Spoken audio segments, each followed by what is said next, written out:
What's up mga kapatid? Nandito na naman tayo sa ating unboxing series at guys, hawak natin sa ating mga kamay ang Redmi Note 11S. So ngayong 2022, sobrang dami na kagad ng mga smartphone na naglabasan. Guys, early 2022 pa lang. At ang magaganda pa dito, sobrang tataas ng specs kahit po hindi ganon kamahalan, lalong-lalo na tong hawak kong Redmi Note 11S. 5,000 mAh battery, 6.43 inches AMOLED display with a 90Hz refresh rate at naka 8GB of RAM pa. At mga kapatid, magugulat kayo sa presyo netong Redmi Note 11S. So alam ko guys, excited na kayo? So pasukan mo muna, intro.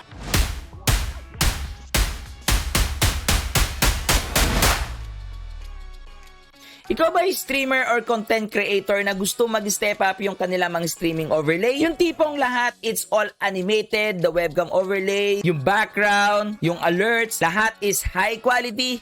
Saktong-sakto ka dahil this video is sponsored by Onda.TV. Onda.TV is a one-stop shop mall para sa lahat ng mga content creators. So nandito na lahat. Pwede kang gumawa ng subscriber emotes, subscriber badge, even a logo maker. So simple lang, punta lang sa search box and then search overlay and madadirect ka sa window na ito. Sobrang dami mong pwedeng pagpilian dito na babagay sa iyong live streaming layout. At ang lahat ng ito, it's all animated. Once you purchase, may option ka single pack or a package, but I recommended na package na bilhin ninyo para mas makamura kayo. So sa package, kasama na dito ang animated overlay, animated webcam overlay, animated post banner, starting banner, ending banner, offline banner, and marami pa. Nandito rin ang scene transition.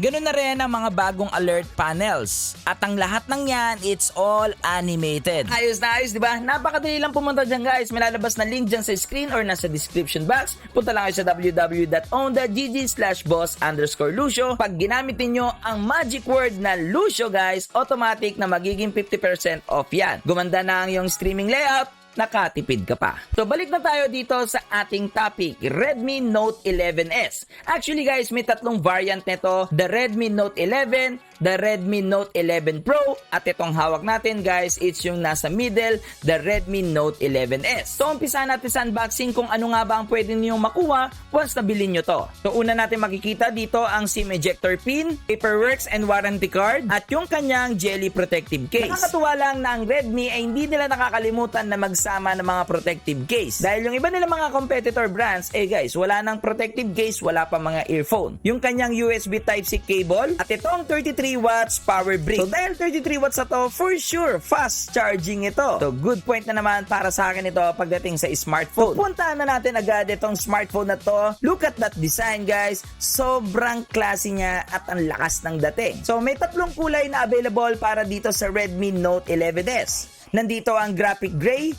pearl white at twilight blue. Kapag dating sa kanyang design, makikita natin sa kanyang harapan at likod, medyo curvy ito.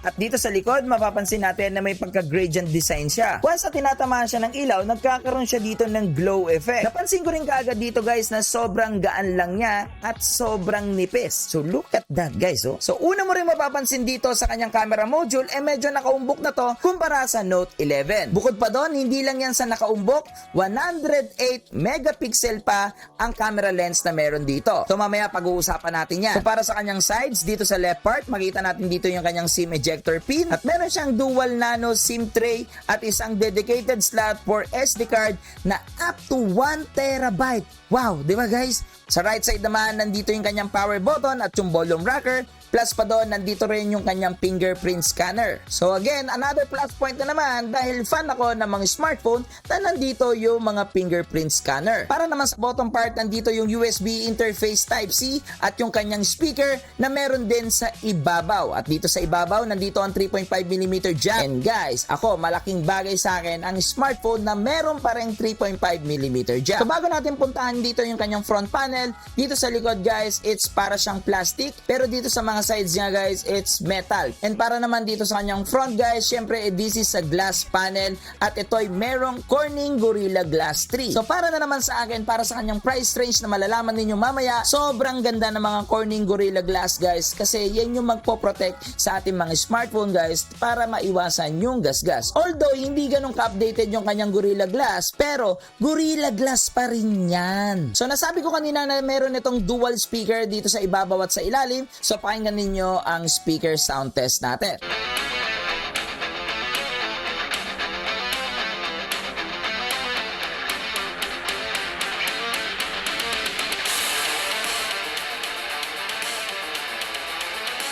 So puntahan na natin dito yung kanyang screen display at isa ito sa pinaka key main features netong smartphone na to. Meron itong 6.43 inches 1080p Full HD Plus AMOLED display na naka 90 refresh rate, kaya sobrang smooth talaga ng paggamit mo dito sa display ng Redmi Note 11. Lalo na kung mahilig ka mag-browse ng mga social media, diyan mo talaga nagagamit yung mataas na refresh rate. Kaya kung galing ka ng 60Hz, for sure pag gumamit ka ng 90Hz, talagang hindi ka nababalik sa 60Hz. Tama mo pa yan ng 700 nits at pwedeng umabot ng up to 1,000 nits yung brightness o yung liwanag na meron dito. So in short, kung mahilig kang gumamit ng smartphone outdoor at tirik na tirik yung araw, hindi ka mahihirapang mag-cellphone dahil maganda yung kanyang brightness. At mafe-feel mo talagang high-end yung gamit mong smartphone. So para sa akin, yung kanyang display dito guys, pwede na talagang ihanay sa mga flagship phone na meron sa market. So dahil naka-AMOLED display to, talagang mas ma-appreciate natin dito yung mga kulay o yung mga picture quality na hinahanap ng ating mga mata.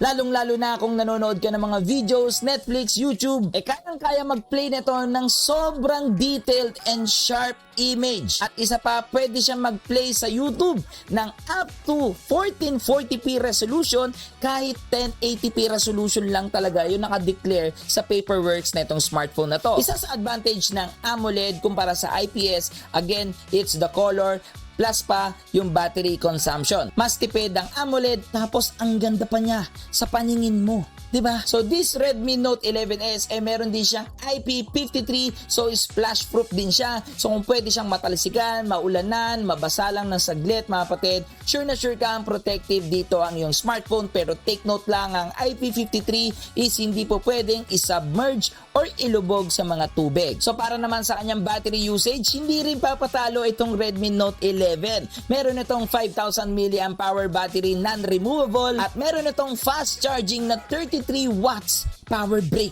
Kaya guys, po pwede itong mag 100% sa loob lang ng 58 minutes. So para sa akin guys, it's another plus point na naman dito sa smartphone na to. And this smartphone na equipped din ng isa sa mga magagandang CPU processor pagdating sa mid-range. Ito ang MediaTek Helio G96 octa-core at sama mo pa yan ng Mali G57 para sa kanyang GPU. Meron din itong 128GB of storage at meron din 8GB of RAM. So sa mga specs na yan, talagang hindi rin papauli itong Redmi Note 11S pagdating sa mga games na nilalaro natin. So umpisaan natin dito sa Mobile Legends. Para sa Mobile Legends, available dito ang high refresh rate at para sa kanyang graphics, yun nga lang, wala siyang ultra, pero it's okay guys, for sure magkakaroon ito ng mga update in the future para ma-available na yung ultra. Kaya mas lalo na itong matutulungan maging smooth dito yung ating gameplay. So as you can see, sobrang detail dito ng ating nilalaro. Yung partida na yan dito sa Redmi Note 11S, hindi pa yan naka-ultra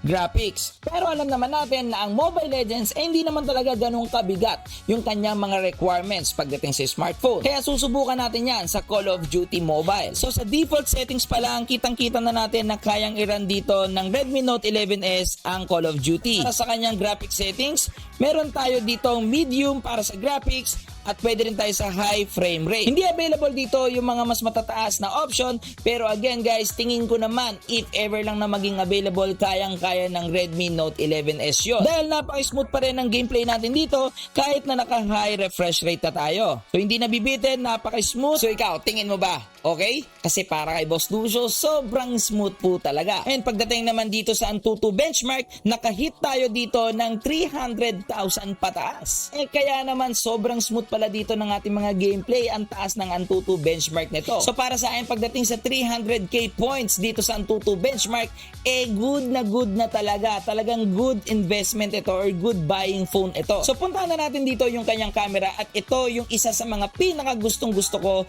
na meron dito sa Redmi Note 11S. Meron itong 108 megapixel para sa kanyang main camera, merong 8 megapixel ultra wide, 2 megapixel macro, 2 megapixel depth, at para sa kanyang selfie camera, meron naman itong 16 megapixel wide. So para sa akin, sobrang sharp, sobrang detailed dito nung kanyang picture quality. Mapa low light, maganda pa rin ng details. Kumpara natin sa Redmi Note 11, malayo na po ang camera ng Redmi Note 11S. Para naman sa kanyang selfie camera, sobrang detailed, same pa rin kagaya sa kanyang main camera, kahit na ito ay 16 megapixel pa rin, malinaw pa rin, sharp pa rin yung details, kahit sa low light, maganda pa rin. Dahil guys, nakita ko, ito'y merong Sony sensor, kaya naman pala ang linaw ng camera. Pero dahil ito'y nasa mid-range level lang, wala po itong 4K recording. Ang meron lang siya, it's 1080p 30 fps. So yun guys, look at the quality of this camera. So pwede na talaga to pang aspirant vlogger dyan. Sa mga nag-uumpisa pala mag-vlog, pwede na. So yun guys, nandito tayo sa labas. Look at that quality. Huwag nyo na pong pansinin dito yung mga patches natin dahil may pimples tayo. Gamot yan. So guys, tignan nyo naman. The audio is good. Rinig nyo yung mga background noise natin dito. Yan yung internal mic nitong Redmi Note 11S. Look at the sharp mga kapatid. Kahit po yung small tattoo natin dito, kitang-kita. So guys, di ba? Ano masabi mo? Sobrang full pack talaga netong Redmi Note 11S. Iba rin talaga ang Xiaomi pag naglabas sila ng mga smartphone. Saan nga ba pwedeng mabili at magkano nga ba ito sa ating market? So pwede nyo itong mabili sa any branch ng MixMe Store, Blue Light Store at ng Strom Mobile Gadgets na pwede nyo makita dyan sa ating description box at ma-check nyo yung kanilang mga social media kung saan kayo malapit. At para sa kanyang SRP, 8GB of RAM plus the 128GB of storage, it's at 12,999 pesos lang. Gulat ka no? Sa mga nasabi kong features kanina, ang tingin ko talaga dito mga kapatid natin, it's around 15,000 pesos pataas. Sa Antutu benchmark pa lang niya, umabot na tayo dito ng 300k points sa display na naka-AMOLED display, naka 90 refresh rate pa, at pwedeng mag-peak ng 1,000 nits. Doon pa lang, panalo ka na. Sama mo pa yan ng sobrang smooth na mga gameplay na sunubukan natin kanina, kahit ito ay naka MediaTek Helio G96 lang, hindi ka mabibitin dito sa Redmi Note 11S. So kung ako ang tatanungin nyo guys, alam nyo na, final verdict natin dito guys is super worth it. Pwede mong ibang flex. Look at the design. Sobrang ganda kahit walang case mga kapatid natin.